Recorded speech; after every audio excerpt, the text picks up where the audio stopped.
तुम्हारे जीवन में तूफान क्यों आया है? आज सच्चाई सुन लो। संगीत।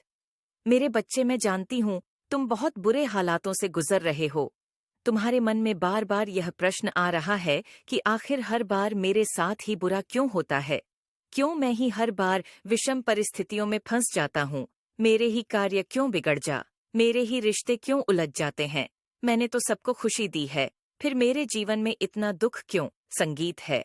जिन्होंने मेरे साथ विश्वासघात किया, मुझे रुलाया, वह तो बड़े ही आनंद में जीवन जी रहे हैं। फिर मुझे किस गलती की सजा मिल रही है? मेरे ही जीवन में इतना संघर्ष क्यों है? मेरी निरंतर जीतों और मेहनत के बाद भी मुझे कामयाबी क्यों नहीं मिल रही? मेरे बच्चे, मैं तुम्हारी व्यथा समझती हूँ। तुम अभी जिन बुरे हालात से घिरे हो, वह निश्चय ही पीड़ादायक है, किंतु अपनी माँ पर भरोसा रखो। मेरे बच्चे, जो हो रहा है वह तुम्हारे भले के लिए है। तुमने कभी किसी छोटे हाथी के बच्चे को देखा है? जब वह छोटा होता है तो उसे रस्सी से बांध दिया जाता है और वह बंधा रहता है, क्योंकि रस्सी को तोड़ने का बल उसमें नहीं होता।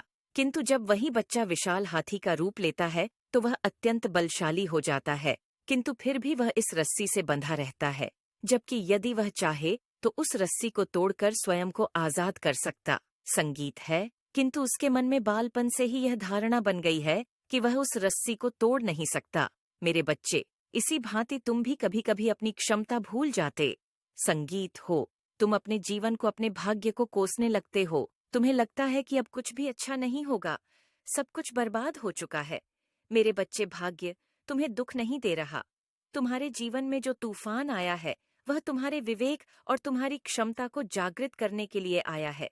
इसी तूफान में उलझ कर तुम अपनी शक्ति, अपनी मजबूती और अपने बेहतर रूप को समझ पाओगे।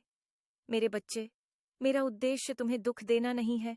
यह तुम्हारे व्यक्तित्व के विकास के लिए अत्यंत आवश्यक है। मैं जानती